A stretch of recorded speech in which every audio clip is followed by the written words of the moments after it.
Ladies and gentlemen, grab your popcorn, double check your flak jackets, and perhaps dust off a history book on the fall of the Roman Empire. Because the circus in Rawalpindi is back in town, and this time the clowns are armed with nothing but hashtags, bad intentions, and a desperate need to pretend the tent isn't burning down. First, let me express deep gratitude to the people who joined this narrative army. By becoming member, we have four generals leading the army of Subedars with the help of two majors. Thank you. Also gratitude to the guys using super thank feature to support. We are witnessing a masterclass in how to lose control of your own country while desperately trying to blame your neighbor for the arson you started yourself. These dimwits didn't just stumble into incompetence, they inherited this particular set of skills directly from their fathers and grandfathers. The same brilliant strategists who managed to lose half the country back in 1971. We are talking about a military that set a world record by surrendering 93,000 personnel, the largest public capitulation since World War II. And when I say they were caught with their pants down, I am not just using a metaphor. The Indian army literally stripped them of their dignity, removing their belts, badges, and weapons before they were even allowed to sign the papers. No, I am not joking. The historical footage of them being frisked and disarmed while General Niazi sat there looking like a deflated balloon is all the proof you need that their honor was the first casualty of that war. Often people look at the Pakistani top brass chests puffed out and laden with more medals than the actual number of wars they have participated in and mistakenly assume these are some very bright strategic minds running the show. But the reality is a comedy of errors where the only thing heavier than their medal count is their track record of failure. As former CIA official Bruce Riddle brutally pointed out back in 2011, these generals suffer from a delusional superiority complex. He famously critiqued them, saying, "The problem with the Pakistani military is that they think they are the smartest strategists in the world, and they're among the worst strategists in the world, proof they've lost every war they fought. It seems the only strategy they have mastered is the art of losing while looking busy." These generals are essentially interpassed dimwits who likely marched into the military academy not on merit, but through the golden gates of nepotism and bribery. Proving that in Rawalpindi, it's not about what you know, but whose tea you serve. And here, regarding the insane numbers of medals they give themselves, who's gonna tell them? Jitna sazogi utna bazogi. Under Field Marshal General Army Chief S.M. Munir's strategic genius, Pakistan's trade deficit with its neighbors has skyrocketed by a staggering 44%, effectively turning the country's borders into economic dead ends. He's managed to pick fights with the Taliban in Afghanistan, cutting exports by 56%, losing bargaining chip to the Iron Brothers in China, where exports have also slumped, and keep the eastern border with India tighter than his own budget. It takes a special kind of talent to sit in the middle of the legendary Silk Road and not be able to sell a single carpet, leaving the economy to survive on prayers and whatever crumbs he can beg for while wearing his shiny new medals. If you have been scrolling through social media lately, you might have noticed a slight disturbance in the force, and by disturbance, I mean the entire province of Baluchistan effectively putting up a under new management sign while the boys in general headquarters were busy editing photos of themselves winning imaginary battles. Let's rewind the tape because context is everything, and the timeline of this disaster is funnier than a stand up comedy special, provided you have a dark sense of humor. I've been tracking this sequence of events closely, and it's crystal clear that the distraction doctrine is the only strategy left in the playbook for a military establishment that has lost its credibility, its economy, and apparently its map. You have to go back to March 2025 to understand the root of this panic. Remember the Jafar Express hijacking? That wasn't just a terrorist attack, that was a humiliating slap in the face of the establishment. The Baloch Liberation Army didn't just bomb the train, they stopped it. They boarded it, they checked IDs, they reportedly had a tea party while filtering passengers completely unbothered by the so called number one army. That moment shattered the invincible image of the military establishment. It made them highly unpopular at home because people started asking the dangerous question: what exactly are we paying you billions of rupees for if you can't even protect a railway line in broad daylight? The generals, in their infinite wisdom, sitting in their air conditioned bunkers in Rawalpindi, thought they could fix this PR nightmare with a classic distraction. They looked at the playbook, and page 1 always says, "When in doubt, blame India, or better yet, fight India." So they orchestrated the Pahalgam tragedy in April 2025. My assessment holds firm here because the timing was too impeccable to be coincidental. Just as the heat was turning up on the generals for their incompetence in Balochistan, suddenly, boom, a horrific terror attack in Kashmir. It's the classic look over there tactic. Don't look at the train we lost, look at the enemy we hate. It stirred up the nationalism pot, gave the news anchors something to scream about, and for a hot minute, everyone forgot that half of Balochistan was a no go zone. It was cynical, it was brutal, and in the short term, it worked because it saved face. But here's the thing about face saving eventually, the mask slips, and when it did, it revealed a bloody nose. The generals thought a controlled skirmish would be enough, but they miscalculated New Delhi's mood. They forgot that the India of 2025 isn't interested in dossier diplomacy, it's interested in kinetic replies. What followed was Operation Sindoor, and let's be honest, calling it a military engagement is polite. It was a thrashing. They got beaten to a pulp. The Indian Air Force didn't just drop a few bombs on trees, they dismantled the air defense network. The Pakistani military was thrashed in places they can't show anyone. They lost assets they can't admit they even had.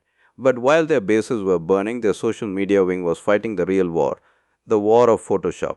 They managed to fool the public for a minute by faking almost everything on social media, posting edited photos of downed Indian jets or video game footage.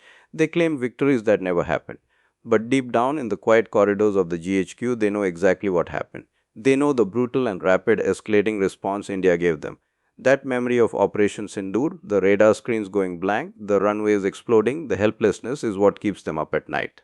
So now, fast forward to late January 2026. The mask didn't just slip, it was ripped off by a synchronized offensive that makes their previous excuses look pathetic. The Baloch Liberation Army launched Operation Herov. And let's be clear, this wasn't a hit and run, this was a hit and stay. They targeted Mok, Kolpur, and multiple other districts simultaneously. We are talking about coordinated assaults on high security prisons, police stations, and paramilitary camps where reports suggest they held territory for hours. They were setting up roadblocks on the highway, checking IDs, and regulating traffic like they were the state authority. And what was the response from the self proclaimed guardians of the frontiers? Panic. Absolute unadulterated panic disguised as bravado. While their soldiers were retreating or surrendering in Mark, the ISPR was tweeting all clear. It was a masterclass in gaslighting. The disconnect between reality and the official narrative is so wide you could drive a tank through it if the BLA hadn't already blown up the bridge. Naturally, inevitably, predictably, the ISPR blamed India. It's the foreign hand. Because obviously, the only reason the Baluch people are angry is that someone in New Delhi wrote them a check. It has nothing to do with decades of disappearances, resource exploitation, or the fact that they are treated like a colony. This accusation is hilarious to anyone with a brain cell because it implies that Indian intelligence is so powerful they can orchestrate massive synchronized attacks across thousands of square kilometers under the nose of the ISI. If that were true, the ISI should just close up shop and open a bakery. It also ignores the brutal reality that India doesn't need to do this because Pakistan is doing a fantastic job of dismantling itself. As Napoleon said, never interrupt your enemy when he is making a mistake, and right now the generals are making mistakes at an industrial scale. So the question every observer is asking is, can this recent humiliation lead to another distraction fight with India? My assessment is that while they are desperate enough to want one, they are terrified of the outcome. They remember Operation Sindoor. They remember the humiliation. They know that India's response isn't just a slap on the wrist anymore, it is a knockout punch. A conventional war requires fuel, ammunition, and money. Three things Pakistan doesn't have. It also requires a population that believes in you. If General Asim Munir tries to start a border war now, the average Pakistani isn't going to rally around the flag. They are going to ask. They know a conventional war would be the final nail in their political coffin. However, that doesn't mean we are safe. Because the distraction doctrine demands some kind of action, the most likely move in their playbook isn't a border war but the activation of a sleeper terrorist cell deep inside India. This is the asymmetric distraction. It is the coward's way out for a military that knows it can't win a real fight. Activating a sleeper cell in a major Indian city to cause a mass casualty event serves multiple purposes for Rawalpindi. First, it provokes India. If India reacts emotionally, Pakistan can play the victim card. Look, the big bad bully is attacking us. This rallies the domestic base. Second, it shifts the news cycle. Suddenly, CNN and BBC aren't talking about BLA victories in Baluchistan, they are talking about nuclear tensions in South Asia. It changes the narrative from Pakistan is failing to the region is dangerous. It shifts the spotlight from their incompetence to their victimhood.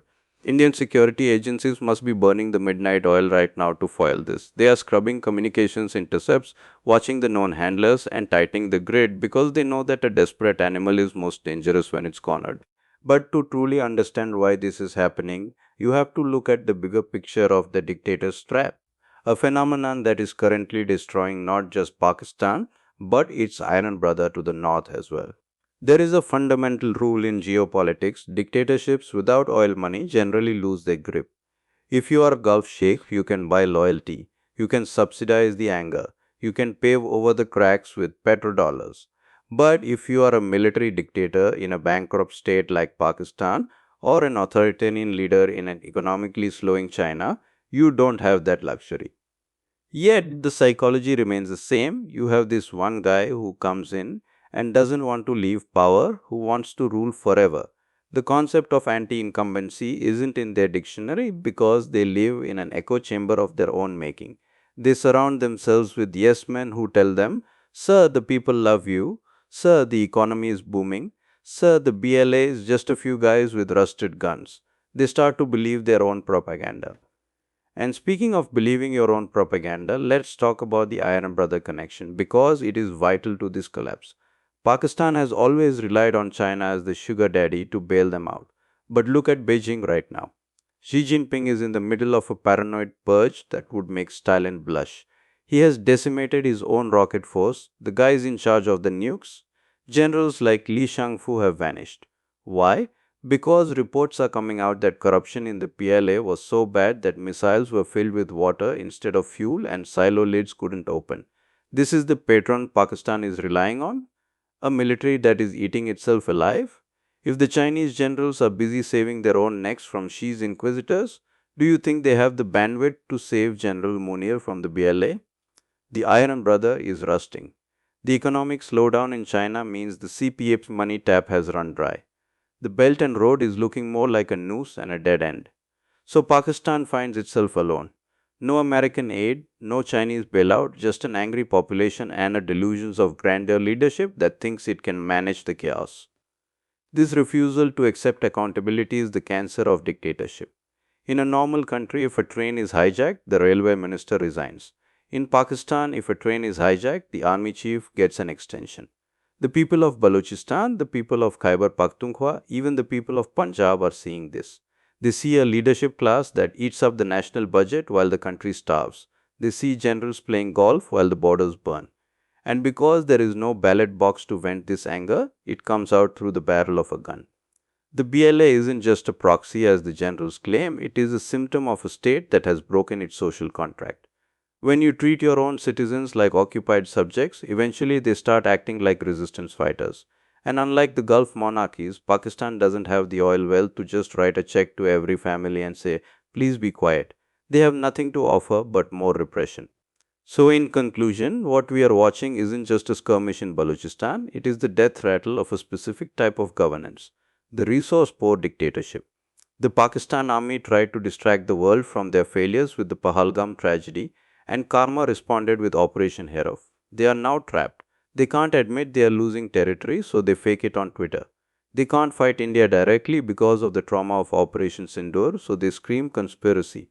And they might, just might, try one last desperate roll of the dice with a terror plot to save their crumbling reputation. You can fake a tweet, you can fake a press release, but you cannot fake control.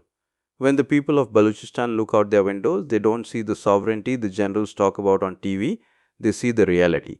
And no amount of India did it rhetoric can fix a broken foundation. The distraction is over, the reality is here, and it is wearing a balaclava and holding a receipt for the general's incompetence. Stay vigilant, folks. The desperate animal is always the most dangerous, especially when it's cornered in its own headquarters and realizes that for the first time in 75 years, the distraction isn't working, the patron is broke, and the audience has stopped clapping. The echo chamber is soundproof, but it isn't bulletproof, and right now, the bullets are knocking at the door.